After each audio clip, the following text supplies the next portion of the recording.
materi di depan, tapi untuk sementara Bapak Ibu bisa buka file yang sudah disebarkan melalui grup Family Gathering yang kelima. Baik, saya pastikan semuanya sudah dapat ya. Sudah? Silakan Anda buka untuk tahap awal fikih harta keluarga. Tadi Pak Wid menyampaikan bahwa kita bagian ini akan membicarakan tentang muamalah dalam keluarga. Memang kata muamalah itu umum, dari kata amala yu'amilu yang artinya berinteraksi. Makanya dalam kajian muamalah yang membahas masalah harta itu sering dikasih tambahan muamalah maliyah. Muamalah maliyah, muamalah khusus masalah harta. Nah, di bagian ini nanti kita akan bahas muamalah berkaitan dengan masalah harta. Saya tidak membahas muamalah terkait interaksi suami istri, bagaimana bersikap yang baik dan seterusnya, tapi lebih yang akan kita bahas adalah terkait perpindahan harta atau transaksi atau akad yang terjadi terkait masalah harta dalam rumah tangga. Baik, kita terlebih dahulu akan mempetakan ya, berkaitan dengan masalah kajian ilmu fikih. Barangkali Bapak Ibu sudah pernah mengikuti ini, bahwa secara umum kajian ilmu fikih dibagi menjadi 4 pokok bahasan. Yang pertama fikih ibadah, yang kedua fikih muamalah, yang ketiga fikih keluarga, yang keempat fiqhul qada wal jinayat, fikih peradilan dan tindak kriminal dalam Islam. Insya Allah bisa dihafalkan ya. Bisa disebutkan ulang. 1 ibadah, 2 muamalah, 3 keluarga, yang keempat peradilan dan kriminal dalam Islam. Baik, kenapa fikih muamalah ditaruh nomor 2 sebelum fikih keluarga? Karena cakupannya lebih luas. Yang bermuamalah itu dilakukan oleh mereka yang belum berkeluarga. Anak SD sudah bisa bermuamalah, SMP sudah bisa bermuamalah. Tapi untuk berkeluarga, orang butuh kedewasaan yang lebih. Untuk transaksi dengan nikah, itu kan sama-sama akad ya. Tapi yang lebih butuh kedewasaan yang mana? Akad nikah. Karena akad nikah itu masalahnya sangat kompleks ya. Sehingga dia nanti akan berhadapan dengan orang yang sebelumnya tidak dia kenal, kemudian satu rumah dengan orang yang sebelumnya tidak dia kenal, yang ini bawa masalah, yang ini juga bawa masalah, dan seterusnya. Sehingga keberadaan berkeluarga butuh kedewasaan yang lebih. Beda dengan jual beli ketemu sekali, bayar, selesai, pisah, udah. Nggak ada kaitannya dengan masalah akhlak, tidak ada kaitannya dengan masalah apalagi agama, sehingga transaksi beda agama hukumnya diperbolehkan. Baik. Kemudian dalam masalah fikih keluarga, kita membahas mulai dari bagaimana cara membangun keluarga. Jadi dimulai sebelum berkeluarga.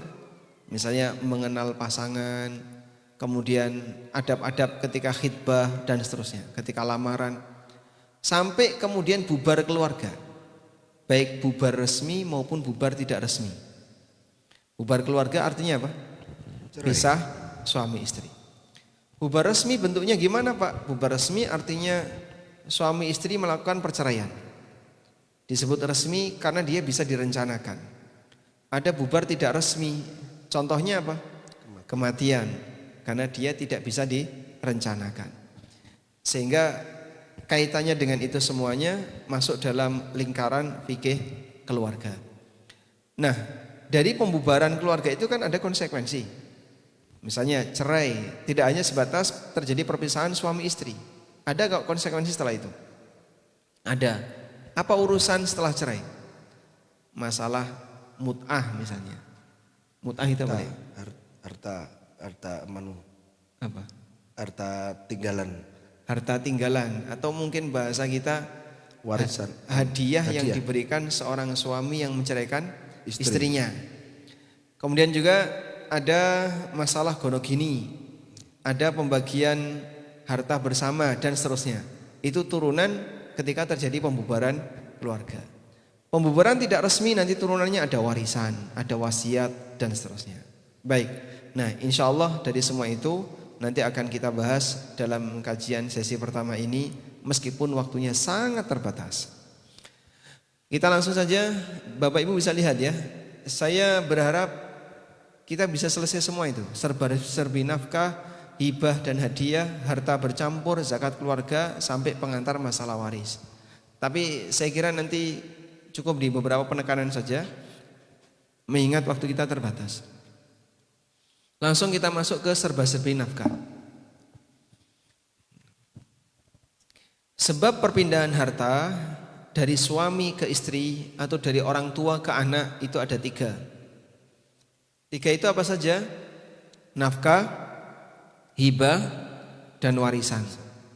Nafkah, hibah, dan warisan. Nafkah itu sifatnya wajib. Karena orang yang tidak memberi nafkah, dia berdosa. Allah Subhanahu wa taala perintahkan, wa 'alal mauludi lahu rizquhunna wa kiswatuhunna bil ma'ruf. Bagi orang yang punya anak, dia punya kewajiban untuk memberikan nafkah bagi istrinya bil ma'ruf, dengan kadar ma'ruf, kadar sewajarnya. Kemudian nafkah itu diberikan sesuai kebutuhan. Maka bisa jadi nafkah untuk anak pertama beda dengan anak kedua, tergantung dari apa? Nilai kebutuhan. Sehingga ada yang nafkahnya lebih banyak dibandingkan yang lain, mengikuti nilai kebutuhan. Nah, ketika ada perbedaan nafkah itu nggak boleh protes. Misal ya, anak pertama lahir tahun 80-an, anak terakhir lahir tahun 2000-an. Kira-kira SPP sekolahnya sama atau beda? Jauh sekali ya, jauh sekali. Maka anak yang terlahir di masa Indonesia masih murah, dia tidak boleh protes. Wah, dulu ketika saya lahir cuman ke bidan. Nah, sekarang anak yang terakhir lahir ke rumah sakit mewah. Dia nggak boleh protes. Kenapa seperti itu? Karena yang namanya nafkah mengikuti kebutuhan. Anak saya sendiri ya, itu kan biayanya beda-beda. Nah, di antara kakaknya itu ada yang komentar, dulu saya lahir tuh murah sekali, karena saya sempat cerita ya. Ini adiknya lahir mahal sekali di rumah sakit yang bagus. Nah, karena suasananya berbeda ya. Dulu enggak punya mobil sehingga kemana-mana naik motor. Nah, sekarang sudah bisa enggak kehujanan. Sampai sama adiknya, kamu enggak pernah kehujanan, enggak pernah kepanasan.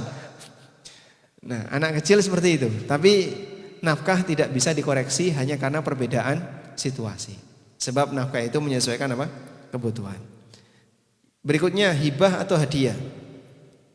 Hibah atau hadiah sifatnya tidak wajib. Sehingga dikasih diterima, enggak dikasih anak enggak boleh nuntut. Beda dengan nafkah, karena sifatnya wajib. Kalau anak enggak dikasih nafkah, dia berhak untuk nuntut kepada orang tuanya. Dan hibah itu di luar kebutuhan. Karena itu perbedaan yang paling mendasar antara hibah dan nafkah adalah dilihat apakah ini kebutuhan ataukah tidak. Kalau di luar kebutuhan itu statusnya hibah, tapi kalau dia adalah kebutuhan pokok statusnya nafkah. Dan hibah harus adil dan sama untuk semua anak. Anak satu dikasih, yang lain wajib dikasih. Tidak boleh satu dikasih, yang lain ditinggal, itu enggak boleh. Karena jika sebagian dikasih, sebagian tidak, masuk kategori kedoliman. Lalu yang terakhir adalah warisan. Warisan ini hanya bisa dilakukan apabila terjadi kematian. Karena definisi warisan itu apa? Harta yang ditinggalkan oleh mayit. Maka sepanjang belum terjadi kematian, tidak ada istilah warisan. Baik, ini internetnya nggak kuat, jadi mau share screen nggak bisa. Maka sementara ada nggak kabel. Nah.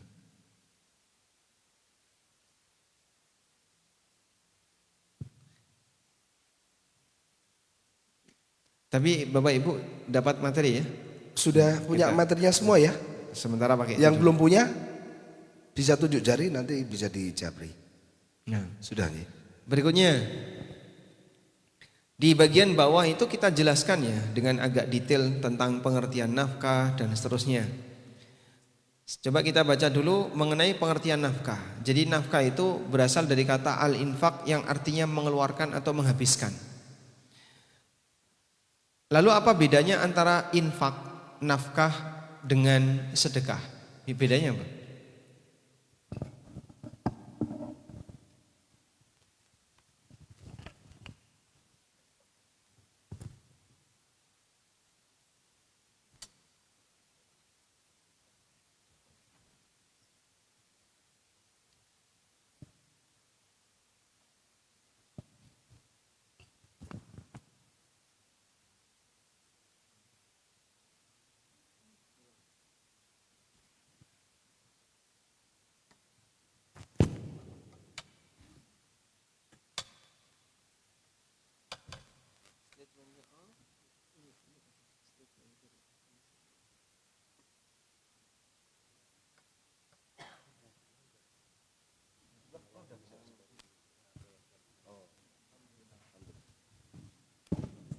Yang sebelah sini udah bisa ya. Apa bedanya antara nafkah dengan sedekah? Kalau nafkah itu bisa bermakna baik dan buruk. Karena itu Allah sebut dalam Al-Quran di surat Al-Anfal ayat 36 ya. Orang kafir mengeluarkan harta untuk maksiat itu disebut berinfak. Allah Ta'ala berfirman, innal ladzina kafaru yunfiquna amwalahum liyasuddu an sabilillah. Sesungguhnya orang kafir mereka mengeluarkan harta mereka liyasuddu an sabilillah dalam rangka menghalangi manusia dari jalan Allah.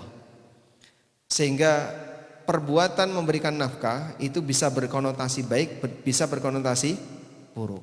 Maka perbedaan antara nafkah dengan sedekah, kalau sedekah itu tidak memiliki makna kecuali yang baik, sedangkan nafkah dia bisa baik bisa buruk. Baik, sekarang saya tanya, apa perbedaan antara sedekah dengan hadiah? Apa perbedaan antara sedekah dengan hadiah? Ada hadiahnya nggak? Hadiahnya Mas Eto? Nggak semangat kalau mau jawab kalau nggak ada hadiahnya. Iya. Harus ada nanti insya Allah. Nanti Insya catat Allah dulu. ada. Ada Ustaz, ada Ustaz. Bisa ikut Monggo. umroh bareng ANB. Wah. Ketemu di WC3. Ada hadiahnya insya Allah. Ayo monggo silakan. Apa Tunjuk jari. bedanya antara, nah silakan Ibu. Mik. Mik.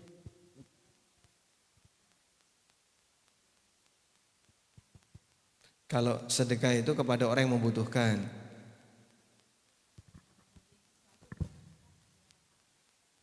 Kalau hadiah memberi sesuatu dengan rasa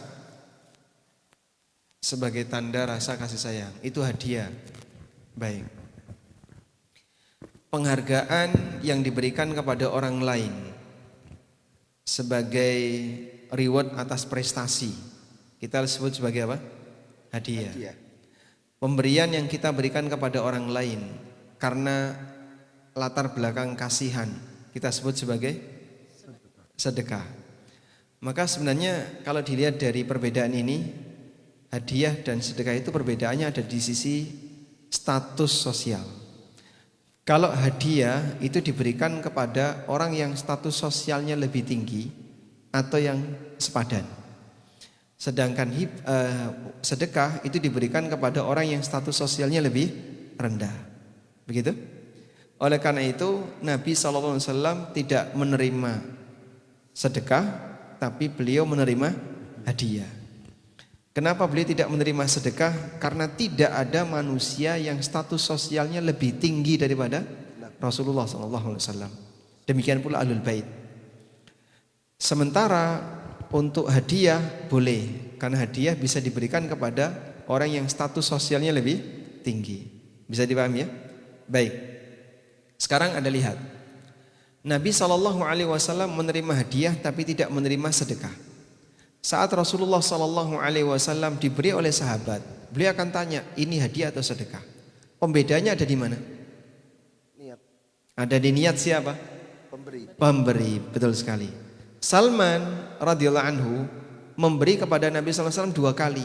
Yang satu ditolak dalam arti beliau tidak mau makan. Yang satu diterima dan beliau ikut makan.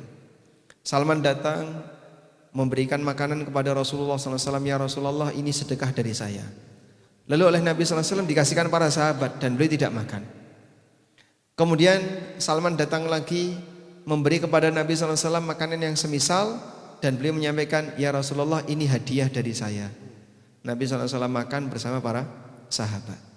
Sehingga Masya Allah perbedaannya cuma dari niat si pemberi. Baik, selanjutnya pahala memberi nafkah bagi keluarga. Di situ ada satu hadis ya. Dan inilah amal bagi bapak-bapak. Abu Hurairah radhiyallahu anhu meriwayatkan Nabi sallallahu alaihi wasallam bersabda, "Dinarun anfaqtahu fi sabilillah, wa dinarun anfaqtahu fi raqabatin, wa dinarun tasaddaqta bihi ala miskinin." 1 dinar yang kau infakkan fi sabilillah, 1 dinar yang kau infakkan untuk membebaskan budak, 1 dinar yang kau sedekahkan untuk fakir miskin, wa dinarun anfaqtahu ala ahlik, dan 1 dinar yang kau infakkan untuk keluargamu. Mana yang paling besar pahalanya? Keluarga. Yang terakhir. Kenapa? Kenapa nafkah untuk keluarga pahalanya paling besar? Hak yang harus ditunaikan. Karena kewajiban. Kewajiban. Sedangkan sebelumnya sifatnya sunnah. Maka melaksanakan kewajiban lebih tinggi pahalanya dibandingkan mengamalkan sunnah. Baik. Meskipun ya umumnya orang ketika menderma untuk masjid, untuk fakir miskin, perasaan dia dapat pahalanya lebih besar dibandingkan ngasih sesuatu ke istri. Ya. Betul kayak gitu, Pak? Kebanyakan seperti itu, Ustaz. Hah? Kayaknya kebanyakan seperti itu, Ustaz. Lewe juga kayak gitu. Sehingga ketika ngasih ke istri itu rasanya gelo gitu ya. Wah, ini suami pelit itu, Ustaz. Gelo itu bahasa Gelo itu apa ya? Tidak senang apa ya? ada unsur penyesalan. Ada unsur penyesalan. Saya kok Petung, Ustaz. Ya, perhitungan dia. Perhitungan. Tapi kalau ngasih ke orang miskin, ngasih ke masjid, rasanya bahagia. Sehingga siapa yang lebih berarti, masjid atau istri? Istri, Ustaz. Masya Allah. Betul gitu. Betul, Ustaz. Tanya istri saya, Ustaz. Baik. Karena intinya di sini adalah amal wajib lebih didahulukan daripada amal sunnah. Ini kajian fikihnya ya. Saya tidak menyentuh dari sisi latar belakang perasaan dan seterusnya. Selanjutnya, sebab wajib memberi nafkah. Jabir bin Abdullah radhiyallahu anhu menceritakan, ada seorang sahabat yang menjanjikan kepada budaknya untuk merdeka jika tuannya mati. Kalau ada budak dijanjikan untuk merdeka jika tuannya mati, itu disebut dengan budak mudabbar. Disebut dengan apa? Budak mudabbar. Karena budak itu beragam ya. Ada yang disebut dengan budak mukatab. Budak mukatab itu dijanjikan merdeka jika bisa menebus dengan nilai tertentu. Kamu kalau bisa membayar sekian, kamu merdeka. Itu namanya budak mukatab. Ada budak yang dijanjikan merdeka kalau tuannya mati. Kalau saya mati, kamu merdeka. Itu namanya mudabbar. Ketika mendengar berita ini, Nabi SAW bertanya kepada sahabat itu, apakah kamu punya harta selain budak itu? Jawab si sahabat, tidak. Dia tidak punya harta warisan selain budak itu. Itu pun dijanjikan kalau saya mati kamu merdeka. Berarti kalau dia mati udah habis semua. Nggak ada warisan yang bisa ditinggalkan. Lalu oleh Nabi SAW budak itu dijual, dibeli oleh Nu'aim bin Abdullah al-Adawi senilai 800 dirham. Kemudian Nabi SAW mendatangi sahabat dan menyampaikan hasil uang penjualan budak itu. Sampaikan kepada pemiliknya, ini duitnya. Senilai berapa? 800 dirham. Lalu beliau mengatakan, ibda binafsik fatasaddaq 'alaiha fa in fadula syai'un fali ahlika. Kau mulai memberi nafkah untuk dirimu, jika masih ada sisa berikan kepada istrimu, dan jika masih ada sisa berikan kepada kerabatmu, dan jika masih ada sisa silahkan dibagikan kepada yang lain. Nah itu urutannya. Baik. Sehingga siapa manusia yang wajib kita nafkahi? Ada 4. Manusia yang wajib kita nafkahi ada 4. Diri kita, istri kita, anak kita, kedua orang tua kita. Ada 4 jalur ya. Diri sendiri, anak, istri, anak, kemudian siapa? Kedua orang tua. Baik. Yang ini sering disebut sebagai keluarga inti. Maka nafkah diberikan kepada keluarga inti mulai dari diri sendiri, kemudian istri, anak, dan orang tua. Hadis sahih riwayat Muslim. Selanjutnya, berdasarkan hadis di atas dan dalil yang lain, disimpulkan bahwa sebab adanya kewajiban nafkah ada 3. Pertama, sebab pernikahan, itulah istri. Yang kedua, sebab kekerabatan, itulah anak dan orang tua. Dan yang ketiga, sebab kepemilikan. Nah, ini kita tambahkan contoh kepemilikan adalah binatang piaraan. Sehingga orang yang memelihara sesuatu wajib memberi nafkah. Apa dalilnya? Apa dalilnya? Pak Danu, apakah ada hadiah yang bisa dibagikan ke peserta? Wah, Ada tadi langsung bergerak. Siap, Masya Allah. Baik, sedang dicarikan Pak ya. Mungkin boleh lagi ke Indomaret ya. Baik, apa dalil kalau kita merawat sesuatu wajib untuk kita kasih nafkah? Nabi SAW pernah bercerita, dakhalat imra'atun an-nara fi hirratin. Ada seorang wanita yang masuk neraka gara-gara kucing. Kenapa Pak? Amsakatha wala tut'imha. Kucingnya dikurung, tidak dikasih makan. Hatta matat, sampai mati. Fadakhalatin nar, maka si wanita yang merawat kucing ini masuk neraka. Sehingga ketika dia ngurung tidak ngasih nafkah menyebabkan kematian, maka statusnya dosa besar. Sehingga Nabi SAW menyebutkan masuk neraka. Baik. Oleh karena itu ketika Bapak Ibu punya piaraan apapun ya, wajib memberikan nafkah kepadanya. Contoh yang lain, orang ngerawat sapi, berarti dia wajib ngasih makan sapi. Kalau nggak bisa, pilihannya 2, sapinya dijual atau dimakan. Iya, atau kasihkan panitia. Atau kasihkan panitia. Artinya apa? Jika tidak bisa ngasih makan sapi, maka sapinya dimakan. Disembelih maksudnya. Betul Ustaz. Karena kalau tidak menyiksa. Baik. Pertanyaan sekarang. Ya. Pertanyaan. Apa hukum memberi zakat kepada pembantu rumah tangga? Iya. Tunjuk jari dapat hadiah. 1, 2, 3. Tidak ada. Baik. Tidak ada. Apa Apa hukum memberikan zakat kepada pembantu rumah tangga? Rumah tangga. Ya, silakan. Boleh. Kenapa boleh? Masya Allah. Barakallahu fikum. Dapat hadiah. Dapat hadiah. Masya Allah. Dari Batam tadi ya. Dari Singapura Masya Allah. Nah, dapat topi ANB biar nggak kepanasan. Masya Allah. Singapura sama Batam itu jauh mana Mas? Jauh Singapura nih. sedikit ya Mas. Oh gitu. Belakangnya itu Batam, itu tetangganya itu. Tayyib.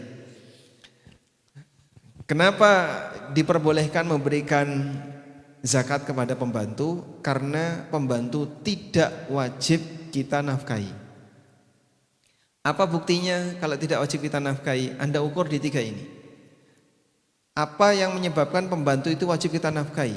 Enggak ada Pak. Apakah karena sebab pernikahan? Bukan. Apakah karena sebab kekerabatan? Oh dia bukan kerabat. Apakah sebab kepemilikan? Pembantu bukan budak. Berarti pembantu wajib dinafkahi atau tidak? Tidak. Ketika pembantu tidak wajib dinafkahi, berarti memberi zakat kepada pembantu hukumnya boleh. Karena zakat tidak boleh diberikan kepada orang yang wajib kita nafkahi. Baik, pertanyaannya, apa hukum memberi zakat ke mertua? Pertanyaan kedua, apa hukum memberikan zakat kepada mertua? Tidak boleh? Tidak Boleh boleh atau karena tidak? mertuanya kaya. Apa hukum ngasih zakat ke mertua yang tidak mampu? Tunjuk jari. Nah, itu. Ada? Ada? Baik. Baik. Masya Allah. Hadiahnya ngandang. Pak Toto sebenarnya punya jawaban tapi kadoan maksudnya. Dia masih mau jawab tapi bingung bicara jawab kadoan. Bertahan saja di situ Pak ya. Yang penting jangan merem. Boleh atau tidak? Jawabannya boleh. Karena mertua tidak wajib kita nafkahi. Apakah mertua itu kerabat? Kerabat secara pernikahan. Hah? Kerabat Secara pernikahan? karena pernikahan, bukan? Bukan. Mertua itu mahram tapi tidak terhitung kerabat. Sehingga hubungannya hubungan mertua, statusnya mahram tapi nggak dapat warisan. Maka dalam masalah warisan itu ada mahram nggak dapat warisan, tapi ada bukan mahram dapat warisan. Contoh yang bukan mahram tapi dapat warisan siapa Mas? Yang keponakan. Keponakan tuh mahram. Masih mahram, masih naik ke atas berarti Ustaz. Sepupu. Sepupu. Nah, sepupu itu bukan mahram, tapi bisa dapat bisa warisan. Jadi masalah waris sama mahram itu berbeda. Persusuan itu mahram, tapi tidak bisa waris. Sehingga anak susu, ya, seorang ibu menyusui bayi, terus ibu ini mati, bayi ini nggak dapat warisan dari dia, karena persusuan bukan nasab. Baik.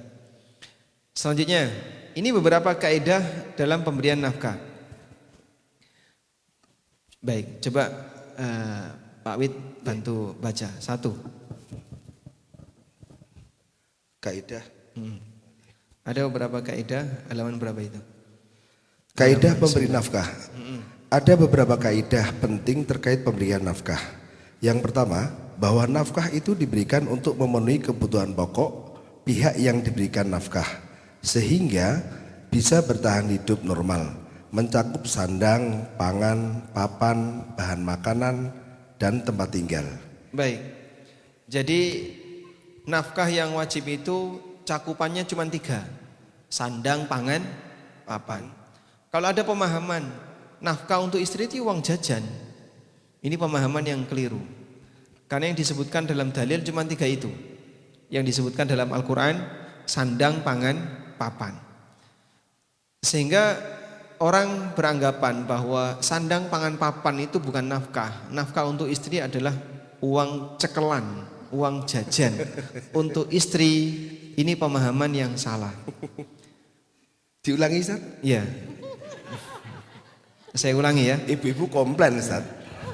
Tolong dengarkan baik-baik. Bapak tolong catat dengan huruf besar semua. Bahwa suami tidak berkewajiban memberi uang jajan kepada istrinya. Tulis Pak. Tulis Pak. Wah, nomor 1 dia nulis tuh. Yang tadinya nggak nyatet langsung catat ya Ustaz. Tapi statusnya sebagai hibah. Jadi uang jajan kelebihan dari nilai normal nafkah itu statusnya sebagai hibah. Baik, lanjut. Yang kedua, nilai kebutuhan pokok masing-masing orang berbeda-beda, dipengaruhi oleh waktu dan tempat. Sehingga seperti yang tadi kita gambarkan ya, yang lahir masa silam dengan yang lahir belakangan itu nilai nafkahnya sama atau beda? Beda. Beda. Dulu murah sekali. Ketika lahir pakai dukun bayi. Berapa biayanya? 200.000. Sekarang yang terakhir sesar di rumah sakit. Berapa biayanya? Puluhan juta. Terus gimana itu? Ya nggak boleh protes. Selanjutnya. Yang ketiga, pemberian harta yang melebihi kebutuhan pokok masuk sebagai harta hibah atau hadiah. Nah, yang tadi kita sebutkan ya, uang jajan untuk istri itu masuknya mana? Hadiah. Hibah atau hadiah. Maksudnya hibah atau hadiah. Apa perbedaan antara hibah dan hadiah? Apa perbedaan hibah dan hadiah? Yuk, hibah dan hadiah. Ada yang mau jawab? Kelompok putra? Apa perbedaan hibah dan hadiah? Untuk anak ini ya. Ya. Yang ibu-ibu? Wah, ini nanti hadiahnya untuk Ustadz lagi. Sebelah sana kalau ditanya itu angkat tangan semua salah kabeh. Itu nih anak-anak ya. Tapi kalau yang dewasa kan mau jawab tuh mikir. Tapi Alhamdulillah. mentalnya udah jadi itu Ustadz. Kenapa? Mentalnya jadi itu Ustadz. Betul sekali. Karena kan kita mikir dulu sebelum bicara. Jangan bicara dulu baru mikir. Lanjut ya. Contohnya apa? Perbedaannya apa antara hibah dan hadiah? Kalau hibah tanpa sebab, kalau hadiah ada sebab. Sehingga misalnya seorang istri berprestasi. Kalau kamu bisa menghafalkan juz 30 dalam waktu 1 menit, Wah, langsung tak kasih haji furoda. Masya Allah. Ayo mustahil. Baik. Pernah nggak bapak saingan sama istri? Ayo kita lomba ya. Sama-sama misalnya. Ada yang hafal surat Al-Baqarah? Oh keberatan ya. Ya sudah saya ganti Ali Imran. Baik, saya geser surat Al-Mulk. Mungkin bapaknya belum hafal, istrinya belum hafal. Kita lomba ya. Nah, suami istri lomba, taruhan. Boleh nggak itu? Boleh nggak Ustadz? Kalau taruhan seperti itu? Boleh nggak taruhan seperti itu? Nggak boleh. Kenapa nggak boleh? Haram. Nggak boleh karena haram ya. Kenapa haram? Ada perlombaan yang diperbolehkan untuk taruhan, memanah, berkuda, pacuan onta. Nah, Anda lomba memanah dengan istri kan nggak boleh ya, bahaya. Maka yang mungkin bisa dilakukan para ulama sebagian mengkiaskan boleh lomba yang mendukung kegiatan dakwah. Seperti hafalan Quran, lomba nulis artikel, dan di situ diperbolehkan ada taruhan. Sebagaimana boleh lomba pacuan kuda ada taruhan. Jadi misalnya bapak sama ibu kita taruhan yuk 10 ribuan. Terus lomba menghafal surat Al-Mulk. Cepet-cepetan. Nanti jurinya seorang ustadz. Boleh. Boleh. Kalau taruhannya itu lebih dari 2 orang Ustadz, kayak pacuan kuda itu? Kalau lebih dari 2 orang, selama lombanya lomba yang mendukung kegiatan dakwah, boleh. Oh, Masya Allah. Ini berdasarkan kias sebagian ulama ya. Meskipun ada yang membatasi hanya 3 itu saja. Baik, kita lanjutkan. Yang nomor 4. Kewajiban memberi nafkah disesuaikan kemampuan si pemberi nafkah, karena manusia tidak dibebani melebihi kemampuannya. Nah, karena itu ketika suami mampunya hanya sampai grade 5, istri jangan nuntut grade 7. Sebab yang namanya memberi nafkah itu disesuaikan dengan apa? Kemampuan. Kadang yang namanya wanita itu kan beda-beda ya. Ada yang mahal, ada yang murah, betul nggak? Iya Ustaz. Itu dilihat dari apanya? Dari keluarga Dari sebelumnya. ukuran sandalnya. Oh, dari ukuran sandalnya Ustaz. Lanjut. Nomor 5. Perbedaan agama tidak mempengaruhi kewajiban nafkah. Istri Nasrani.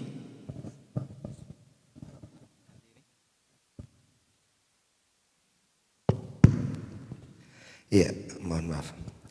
Istri Nasrani tetap wajib diberi nafkah oleh suami muslim, kecuali jika istri murtad.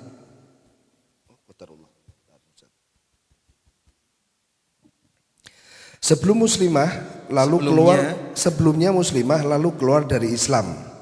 Untuk kondisi ini suami muslim tidak wajib memberi nafkah kepadanya. Nah, jadi bedakan ya antara lelaki Muslim nikah dengan wanita ahli kitab. Jadi hukum agama asal dia ahli kitab, baik Nasrani maupun Yahudi. Dengan lelaki Muslim nikah dengan muslimah, lalu istrinya murtad. Ya. Jadi Yahudi atau Nasrani. Untuk yang pertama nikahnya sah, yang kedua nikahnya gantung sampai tobat. Saya ulang ya. Seorang lelaki Muslim nikah dengan wanita ahli kitab, nikahnya sah. Ahli kitab di sini kalau sekarang penerapannya siapa? Yahudi dan Nasrani. Yahudi dan Nasrani. Ya. Agama Nasrani. Yahudi dan Nasrani. Baik itu Nasrani Katolik maupun baik Nasrani Katolik, Protestan, Ortodok atau Nasrani Ortodok juga ya. Baik dia ke gereja maupun tidak ke gereja. baik dia sholat maupun tidak sholat. Ya. Selama dia Nasrani, dia statusnya Wajib dinafkahi. berhukum sebagaimana hukum Nasrani dulu. Oh iya. Karena orang Nasrani dulu juga sudah dikafirkan dalam Al-Quran. Iya. Laqad kafara alladzina qalu innallaha thalithu tsalatsa. Sungguh orang yang mengatakan Allah itu trinitas telah kafir. Sehingga Nasrani masa silam mereka juga sudah dikafirkan dalam Al-Quran. Ada yang bilang begini, Nasrani dulu dengan Nasrani sekarang beda. Bedanya apa? Kalau dulu ahli tauhid, salah. Dulu mereka juga sudah musyrik. Meskipun Allah memberikan hukum pengecualian. Baik. Tapi kalau istri murtad pindah ke agama manapun, baik ke Nasrani, ke Yahudi atau ke agama penyembah berhala, maka status pernikahannya itu dibekukan. Dibekukan itu gimana, Pak? Seperti kita nonton video seperti di pause. Nah, ketika di pause gimana jadinya? Dia tidak bergerak sampai ditunggu istri ini bertobat. Tobat artinya balik lagi ke Islam. Kalau dia lebih memilih saya nggak mau tobat, maka dimatikan videonya. Ceraikan berarti. Ceraikan. Ya. Bukan dimatikan orangnya ya, videonya. Tapi kalau istri tobat balik lagi dan tidak perlu ngulang akad nikah. Batasannya Batasannya sampai masa iddah, 3 kali masa suci. 3 kali haid. Oh. Jadi dia dikasih waktu selama 3 kali haid. Di rentang itu dia diceramai, diperintahkan untuk tobat. Kalau sampai dia bertahan, saya tetap nggak mau, saya akan bertahan di sini, ya sudah, videonya dimatikan. Iya. Besok lagi kalau dia udah cerai habis selesai, dia nikah lagi dengan orang seperti itu, masih seneng balik lagi masih bisa tuh. Kalau dia udah muslim, Wanita ini tobat, tobat, terus masuk Islam, ya terus mau balik lagi, nikah ulang. nanti. Selanjutnya nomor 6. Berikutnya kerabat non muslim. Kerabat yang non muslim tetap diberi nafkah karena menurut Malikiyah dan Syafi'iyah nafkah untuk kerabat tidak disyariatkan adanya kesamaan agama. Misalnya anak sama bapak beda agama, baik murtad maupun tidak murtad, ya. Iya. Yang jelas beda agama, tetap ada kewajiban memberikan nafkah. Oh, saya ulangi, untuk murtad nggak berlaku. Selama anak dan bapak ini mereka adalah keluarga dalam arti nasab, maka meskipun beda agama tetap wajib ngasih nafkah. Pengertian beda agama itu mungkin gimana Ustaz? Kalau pengertian agama itu kan tadi kalau murtad nggak berlaku, kok bisa berbeda gimana? Jadi Ustaz? begini, hukum untuk orang yang murtad, Nabi SAW perintahkan kalau ada orang murtad diapain? Dibunuh ya. Man baddala dinahu faqtuluh. Siapa yang ganti agamanya, hukumannya adalah hukum bunuh. Dan itu berdasarkan hadis dari beliau. Nah, bagaimana kalau dia tidak dihukum bunuh? Karena yang berhak memberikan eksekusi itu kan pemerintah. Misalnya pemerintah tidak memberikan eksekusi bunuh, sehingga dia tetap hidup, maka dia dihukumi sebagaimana orang nggak ada. Oh, iya. Dihukumi seperti orang yang tidak ada. Itu hukum yang berlaku bagi orang yang murtad. Masya Allah. Iya. Selanjutnya, Luar biasa ini. Yang keenam, nafkah untuk kerabat berstatus wajib jika kerabat dalam kondisi tidak mampu. Berbeda dengan nafkah untuk istri, tetap wajib meskipun istrinya orang kaya raya. Masya Allah. Paham ya? Tadi yang wajib dinafkahi untuk kerabat kita siapa saja, Pak? Anak, istri, orang tua, bukan. Istri karena pernikahan. Yang kerabat, anak dan orang tua. Sudah? Gimana? Saudara tidak. Jadi ada 4 orang yang wajib kita nafkahi. Ada 4 arah ya. Diri kita, istri kita, anak kita, orang tua kita. 4 arah yang wajib kita nafkahi. Baik. Nafkah karena sebab pernikahan, yaitu istri. Ini tidak memandang apakah istrinya orang mampu atau tidak. Sehingga walaupun istrinya kaya, suami tetap wajib ngasih nafkah. Walaupun kaya. Sebab suami wajib memberikan nafkah kepada istri, latar belakangnya adalah pernikahan. Beda dengan kerabat. Kalau nafkah untuk kerabat, misalnya nafkah untuk anak atau nafkah untuk orang tua, menjadi tidak wajib jika kerabat ini kaya. Misalnya Anda punya orang tua yang berkecukupan, yang kaya. Maka Anda tidak wajib memberikan nafkah kepada orang tua karena beliau sudah berkecukupan. Orang tua punya pensiunan. Dulu waktu pensiun eselon 1 misalnya. Eselon 1 pensiunannya berapa? Lumayan ya. Nah, dengan hanya pensiunannya itu sudah cukup. Maka posisi apa ini? Anak tidak wajib memberikan nafkah kepada orang tua. Maupun sebaliknya. Anak sudah mampu, maka orang tua tidak wajib ngasih nafkah. Baik. Beda dengan istri ya. Kalau istri mau kaya mau miskin, suami tetap wajib ngasih nafkah kepada istrinya. Selanjutnya, hukum bagi yang tidak mau menunaikan kewajiban nafkah. Bagi suami yang berkecukupan sementara dia tidak mau memberikan nafkah bagi istri atau nafkah yang diberikan kurang dari nilai normal, maka istri boleh melaporkan hal tersebut kepada hakim. Sebagaimana yang dilakukan Hindun bintu Utbah, istri Abu Sofyan dan istri Abu Sofyan.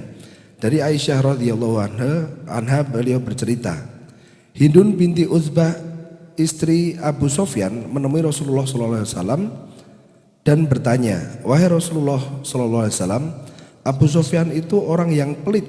Dia tidak memberi nafkah yang cukup untukku dan anak-anakku kecuali jika aku mengambil hartanya tanpa sepengetahuannya. Apa yang demikian ini berdosa? Kemudian beliau bersabda, khudhi min malihi bil ma'rufi, ambillah dari hartanya yang cukup untukmu dan anak-anakmu dengan ukuran sewajarnya. Masya Allah. Baik, maka istri yang tidak diberi nafkah suaminya boleh ngambil harta suaminya dengan syarat, ada syaratnya Dengan Pak. Syaratnya jangan sampai ketahuan. Loh, karena kalau ketahuan berantem. Maka kalau mau ngambil, ambillah dengan diam-diam dan rahasia. Baik. Ukuran cukupnya tadi, Ustaz? Ukuran cukup mengikuti masing-masing daerah. Ya. Sehingga nafkah untuk mereka yang tinggal di Bogor tentu akan berbeda dengan nafkah mereka yang tinggal di Klaten. Nah, coba Pak Jati ya, sebagai orang Bogor, untuk menghidupi satu orang istri itu per bulan butuh berapa Pak? Minimal Pak. Untuk orang Bogor ya, ukuran orang Bogor. 5 juta. Masya Allah. Di Klaten cukup 1 juta. Pak, pindah Klaten nomor Pak. Sehingga Bapak kalau tinggal di Klaten bisa dapat 4 itu. Baik, makanya kita bertahan di Jogja ya, Lek. Iya, Ustaz. Di Jogja bubur 7.000. Udah pakai telur, pakai gudeg, pakai tahu, pakai macem-macem. Saya punya tetangga yang beli itu sehari hanya 20.000. Masya Allah. Beliau karena beras itu nggak beli, lauknya itu yang beli, itu sehari 20.000. Sehari 20.000. Ya, suami istri itu sehari 20.000. Masya Allah. Itu tetangga di dekat studio ANB rumahnya. Nah, siapa yang mau pindah studio ANB? Mumpung tanahnya belum naik. Baik, ini tadi sudah ya 4 orang yang wajib dinafkahi kita lewati. Jadi dari 4 tadi urutannya adalah diri sendiri, kemudian keturunan, lalu istri dan orang tua. Wallahu a'lam. Baik, alhamdulillah materi 1 sudah selesai Lewit. Ya, pas kita jam kembalikan 15 ke pesan. ya. Kita buka tanya jawab sebentar saja. Monggo bagi silakan Mas Iwan. Sebutkan nama asalnya dari mana? Bismillah. Perkenalkan, nama Ana Irsan. Irsan. Ya, berangkatnya sih dari Tangerang tapi asalnya dari Papua. Masya Allah. Ya. Papua sama Singapura jauh mana? Bentar dulu. Ini saya bingung. Papua tapi sama saya kok item saya gitu loh Ustaz. Yang Papua yang mana? Lebih cocok saya kayaknya. Ini dilarang menyebutkan ras. Menyinggung, menyinggung keras berbahaya nih. Oh, kita sama-sama Jawa Ustaz ya.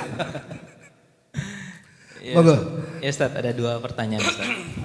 Tapi hadiahnya 1 aja kalau boleh. Nah ini. Bapak berminat yang mana? Saya baru mau mengambil. Bercanda Ustaz. Di sini ada jeruk anget. Lanjut. Iya Ustaz, tadi terkait taruhan itu Ustaz. Ya. Yang pertama, jika taruhannya berkaitan dengan agama itu tadi kan boleh Ustaz ya. Namun kalau taruhannya tentang benda Ustaz. Contoh umpamanya bertaruh hadiahnya dapat apa? Menang dapat motor kayak gitu. Itu boleh enggak Ustaz? Tapi hubungannya tetap dengan agama, dengan Islam. Itu yang pertama Ustaz. Bedakan hadiah sama taruhan ya. Nanti coba lanjut Iya, dulu. itu yang maksud. Karena beberapa teman biasa ya udah motor dan motor gitu contoh, atau handphone dan handphone gitu. Masya Allah. Ya. Yang kedua? Yang kedua Ustaz, ini Ustaz untuk menafkahi istri Ustaz ya. Memang saya secara pribadi masih bingung ya bentuk nafkah secara materi ya Ustaz ya. Ya. Istrinya karena kan diajak nggak ini? ada Ustaz. Nggak takut dengan pertanyaan Nggak itu? apa-apa. Oh ya sudah. Ya. Ini berbeda-beda Ustaz karena kebutuhan bulanannya kan beda-beda Ustaz ya. Ya. Nah ini jika istri kita tidak nafkahi secara yang mungkin harus bulanannya sekian gitu. Namun istri dibolehkan mengatur keuangan dalam perusahaan gitu. Perusahaan milik kita Ustaz. Dan beliau boleh ngambil berapa aja dari nilai keuntungan. Apakah itu termasuk nafkah Ustaz? Perusahaan itu milik siapa? Milik istri atau milik suami? Ya secara kepemilikan milik suami gitu Ustaz. Tapi dia yang kelola keuangannya, dia yang urus-urus yang lain gitu Ustaz. Baik. Itu aja Ustaz. Jazakallahu khair. Nah, baik, coba kita lihat mengenai taruhan tadi ya. Jadi taruhan itu terjadi karena ada perlombaan. Bapak bedakan dulu antara hadiah dengan taruhan. Ada hadiah, ada taruhan. Tidak semua hadiah adalah taruhan, tapi kalau taruhan pasti itu sebagai hadiah. Nabi SAW mengingatkan ada 3 jenis perlombaan yang paling diizinkan sehingga boleh sampai ada taruhan. Beliau bersabda, la sabaqa illa fi thalath. Tidak boleh ada sabak. Sabak itu artinya taruhan. Illa fi thalathin, kecuali untuk 3 lomba. Fi naslin au khuffin au hafir. Yaitu lomba memanah, lomba berkuda, atau lomba nunggang onta. Kemudian para ulama menjelaskan kenapa 3 lomba ini yang diizinkan.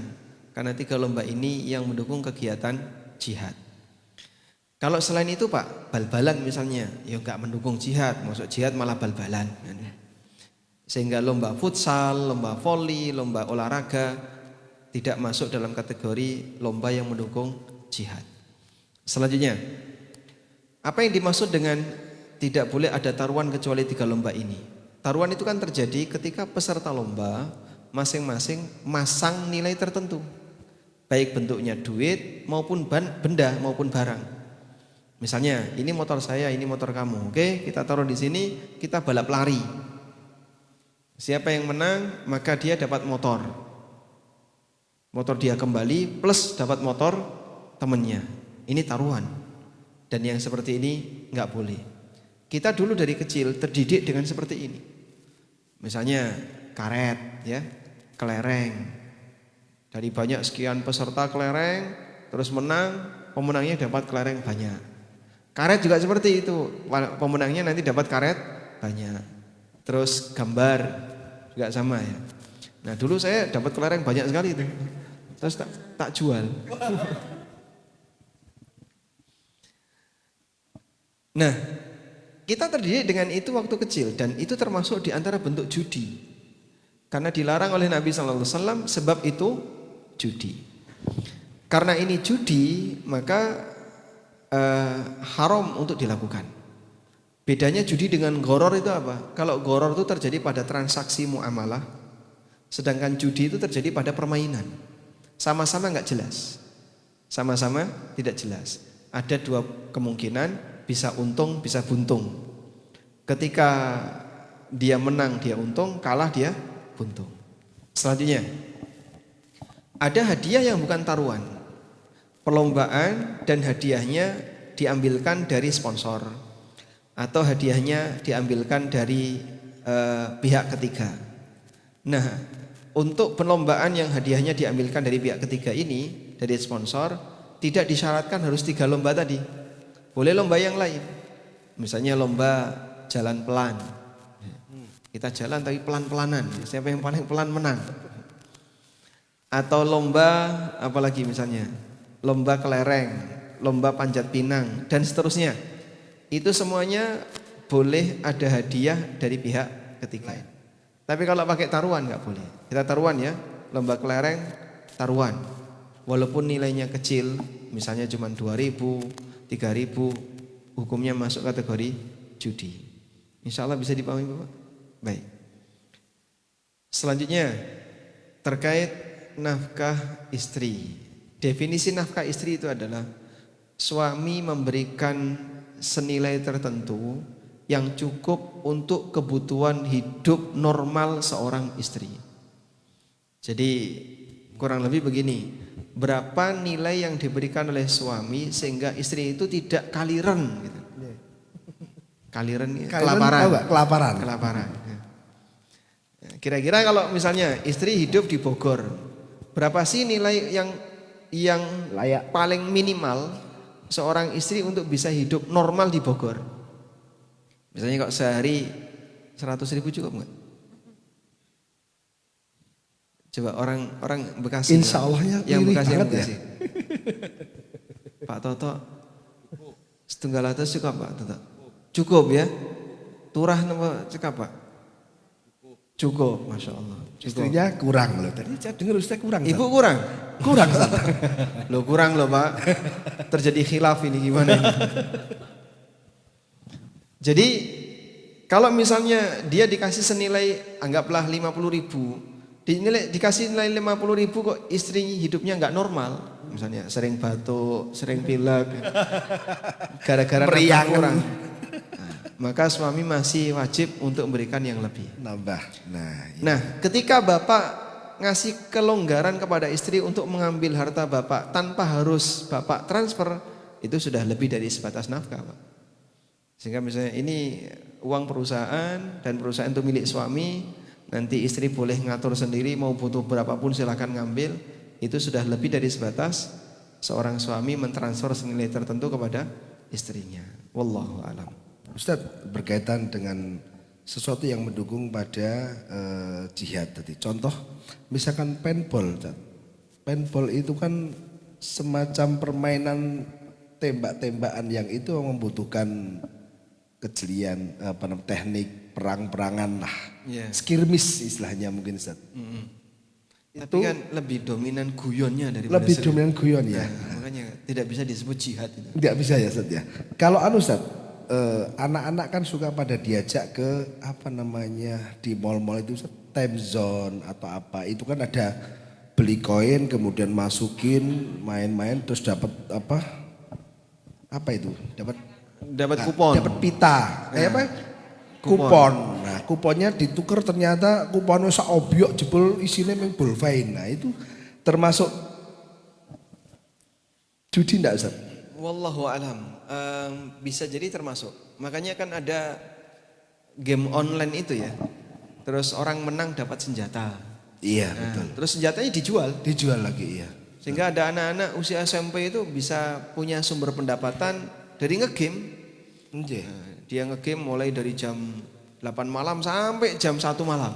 Iya, betul. Tapi sudah dapat 300.000, 400.000 dari hasil jualan senjata, jualan tameng, bahkan jualan tawanan, Pak. Nah, ini ngeri. Udah Dan itu ada di game online. Dan itu ada di game. Nah, ini menjadi perhatian buat kita semuanya. Monggo. Bapak yang merah dulu. Tadi yang hitam dulu. Maaf yang nah itu. Ya, betul. Assalamualaikum warahmatullahi wabarakatuh. Waalaikumsalam warahmatullahi wabarakatuh. Jazakallah khair Ustaz atas tausiahnya. Saya Sena dari Karawaci, tetangganya Mas Irsan mungkin. Masya Allah. Iya, Ana mau tanya tentang harta, tentang nafkah. Tadi kan dibilang oleh Ustadz memberikan nafkah ke istri adalah pahalanya sangat besar, Ustadz. Gitu. Tapi ada di mana yang Ana tahu, Ustadz, beberapa sahabat seperti Abu Bakar As-Siddiq pernah menyedekahkan hartanya seluruhnya dan beliau bilang anak dan istriku kuserahkan kepada Allah seperti itu, Ustaz. Jadi seolah-olah kalau kita baca itu kan Abu Bakar tidak lebih mengutamakan menyedekahkan seluruh hartanya dibanding menafkahkan istri dan anak-anaknya seperti itu. Kalau seperti itu bagaimana, Ustaz? Atau ada nggak, Ustaz, contoh-contoh para sahabat dalam menafkahkan istrinya itu seperti apa? Apakah ada yang seluruhnya juga memberikan hartanya ke istrinya atau bagaimana, Ustaz? Barakallahu fiik. Baik. Alhamdulillah. Insya Allah pertanyaan dipahami ya. Anda catat kata nafkah. Nafkah tadi kan ukurannya apa, Pak? Sesuai kebutuhan. Sehingga yang diberikan seorang suami kepada istrinya melebihi dari apa yang sesuai kebutuhan. Melebihi kebutuhan istri, itu statusnya bukan nafkah lagi, tapi hibah atau hadiah. Baik. Yang terjadi pada para sahabat, bahkan termasuk pada Rasulullah SAW sendiri.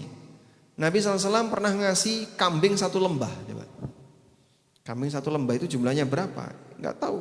Yang jelas banyak sekali. Beliau pernah ngasih onta 100 ekor. 100 ekor onta dikasihkan. Beliau pernah ngasih A, pernah ngasih B, membebaskan budak dan seterusnya. Sedekahnya Nabi SAW luar biasa banyaknya. Tapi kepada istrinya Nabi SAW ngasih nafkah yang cukup untuk mereka. Aisyah radhiyallahu anha itu pernah bercerita. Ittala al-hilal thumma tala al-hilal thumma tala al-hilal. Terbit hilal, kemudian terbit hilal, kemudian terbit hilal berikutnya. Berarti berapa bulan itu? Kurang lebih 2,5 bulanan. Ya, kalau dihitung dari ujung pinggir gitu ya. Sehingga selama sekian hari ya, atau bahkan anggaplah misalnya 2 bulan, dapurnya Aisyah itu nggak ngepul.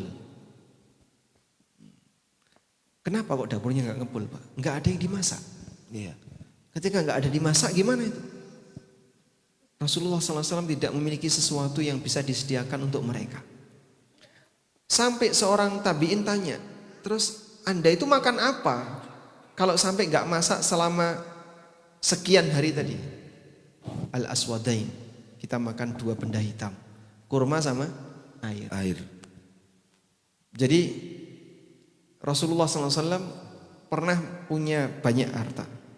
Beliau punya kambing sekian, onta sekian, tapi disedekahkan. Sehingga nafkah yang beliau berikan untuk istri sudah mencukupi, sisanya disedekahkan.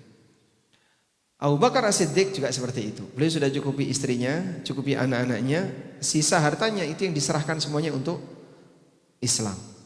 Umar setengahnya. Utsman pernah memberikan sekian ribu dinar.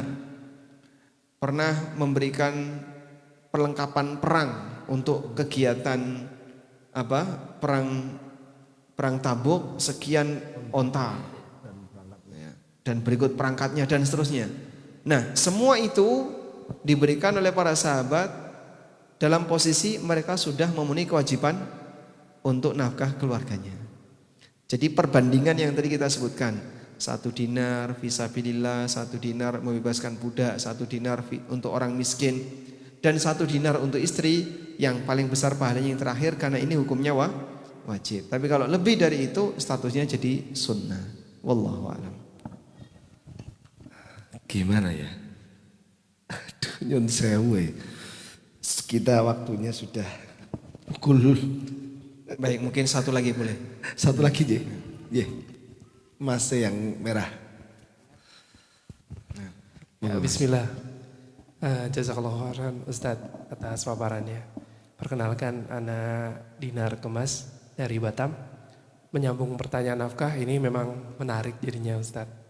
Jadi pertanyaannya mungkin disederhanakan bahwa jika nafkahnya sudah kita anggap cukup, kemudian ternyata istri pada saat mengelola kurang cukup dan istri menambahi dari pendapatannya sendiri atas usaha bersama misalnya, atau istri juga seorang yang bekerja, nah itu apakah suami mendapatkan hukum dosa atau dianggap tidak bisa memenuhi nafkahnya?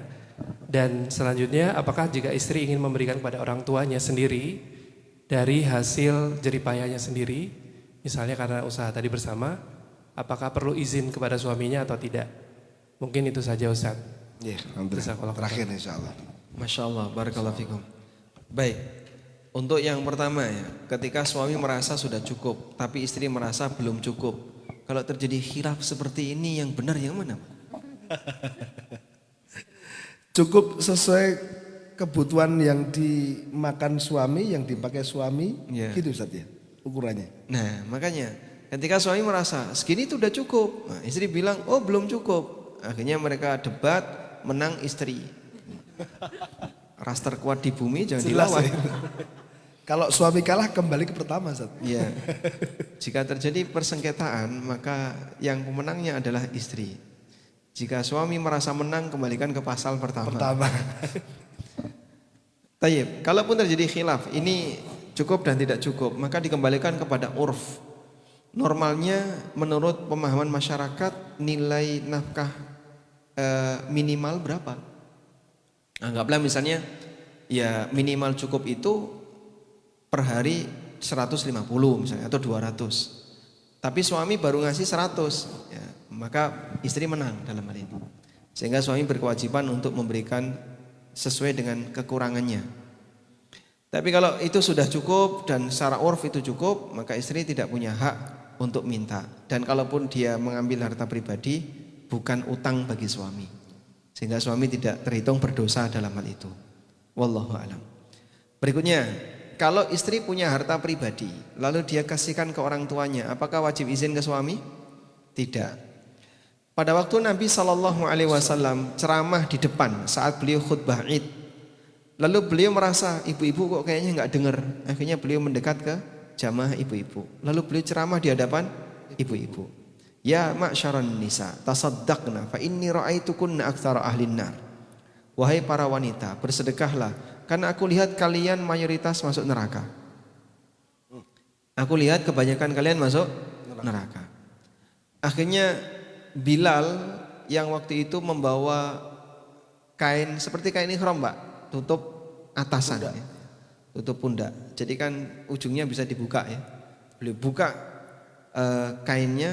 Nah, para wanita itu melempar emas. Ada yang melempar cincin, ada yang melempar kalung, ada yang melempar anting. Ditadai oleh Bilal. Apakah para wanita yang di belakang itu ngirim SMS dulu ke suaminya? Bang izin ya bang, ini saya mau sedekah cincin. Karena dia berada di posisi yang berbeda. Dan nampaknya kecil kemungkinan mereka izin kepada suami. Sebab untuk berkomunikasi kayaknya agak rumit karena mereka berada di belakang. Dan ini kemudian dijadikan dalil bahwa istri yang punya harta dan itu milik pribadinya, walaupun bisa jadi asalnya dari suami, dia boleh memberikan nafkah kepada dia boleh menghadiahkan atau mensedekahkan kepada orang lain walaupun asalnya dari suami. Aisyah radhiyallahu anha, coba Pak bayangin ya, mungkin ibu-ibu juga bayangin. Pernah satu ketika beliau didatangi oleh seorang wanita janda punya 2 anak perempuan. Terus wanita ini minta kepada Aisyah. Oleh Aisyah dikasih 1 butir kurma. Kita mungkin pingin komentar, kok pelit banget. Ada orang tidak mampu minta-minta, cuman dikasih 1 butir kurma. Karena Aisyah cuman punya 2. Yang 1 ditinggal di rumah untuk makan, yang 1 disedekahkan. Lalu oleh ibu janda tadi dibelah jadi 2, dikasihkan ke kedua putrinya. Setelah itu datang Rasulullah SAW. Setelah orang ini pergi, Nabi SAW datang. Ya entah berapa lama jedahnya. Yang jelas Nabi SAW gak ketemu kejadian itu. Lalu Aisyah cerita, tadi ada wanita seperti ini, seperti ini.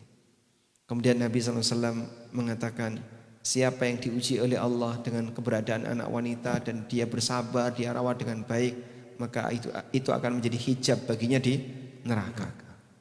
Maka yang punya anak-anak perempuan ya, tolong jaga baik-baik, karena anak perempuan bisa jadi hijab dari neraka. Baik, kita tidak mungkin Pak pernah mengalami suasana hidup seperti itu. Di rumah cuman punya 2 on beras, itu ada nggak? Saya pernah ketemu dengan sebuah keluarga kayak gitu Pak. Ini di Klaten juga. KTP saya itu Klaten Pak ya, meskipun saya tinggal di Jogja. Nah pada waktu saya Idul Fitri di Klaten, H-1 itu takmir ngumpulin zakat fitrah. Nah, terus saya ikut terlibat di situ. Kemudian saya sampaikan, pokoknya siapapun yang masih punya beras di hari ini wajib zakat fitrah. Di sweeping itu.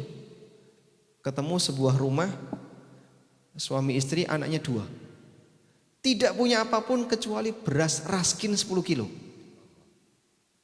Duit nggak ada. Terus takmir tanya ke saya, beliau wajib zakat nggak? Tetap wajib Pak. Akhirnya distorkan 10 kilo. 10 kilo kan kurang. Satu orang untuk zakat fitrah itu berapa? Nah, 3 kilo ya. 3 kilo, anggaplah 3 kilo. Berarti untuk 4 orang 12 kilo. Dia cuma punya 10 kilo, distorkan 10 kilo. Udah, sehingga di rumahnya sudah nggak punya apa-apa, beras sudah nggak punya. Baik, lalu kita kumpulin, terus kita bagi zakat fitrah. Beras 10 kilo tadi dikembalikan, plus ditambahi. Sebagai pihak yang berhak untuk mendapatkan zakat fitrah. Maka zakat fitrah itu beda dengan mal ya. Di zakat fitrah itu ada orang yang wajib bayar zakat sekaligus dia mustahik zakat. Itu zakat fitrah. Kalau zakat mal kan tidak. Ketika dia jadi muzaki, nggak mungkin dia jadi mustahik, itu nggak mungkin. Tapi kalau zakat fitrah mungkin. Sebab ukuran mampu di zakat fitrah itu adalah mampu dalam arti dia punya bahan makanan pokok saat hari raya cukup untuk 1 hari itu. Nah, 10 kilo nggak mungkin hanya cukup untuk 4 orang. 10 kilo itu banyak orang. Maka kami katakan ini wajib bayar zakat fitrah atau dibayarkan. Wallahu a'lam. Masya Allah. Alhamdulillah. Hadirin sekalian yang dirahmati Allah SWT. Tidak terasa waktu terus berjalan dan kita sudah molor 28 menit. Alhamdulillah waktu pas Bogor azan juga. Jadi mungkin untuk sesi yang pertama ini kita akhiri terlebih dahulu. Akan tetapi sebelum kita akhiri ada satu pengumuman dari panitia. Yang pertama adalah diberitahukan kepada bapak-bapak dan ibu-ibu sekalian, ayah bunda, silahkan nanti setelah sholat asar untuk mengambil kunci di depan kajian. Ya Mas Santo, ya di depan kajian. Kemudian untuk yang ingin konsultasi privat sudah ada di share di grup yang bisa dibaca dari para peserta sekalian. Tempat privatnya yang bapak-bapak ada, yang untuk ayah bunda ada di tempat ini, dan untuk anak di tempat kajian anak. Mungkin itu yang dapat kita sampaikan.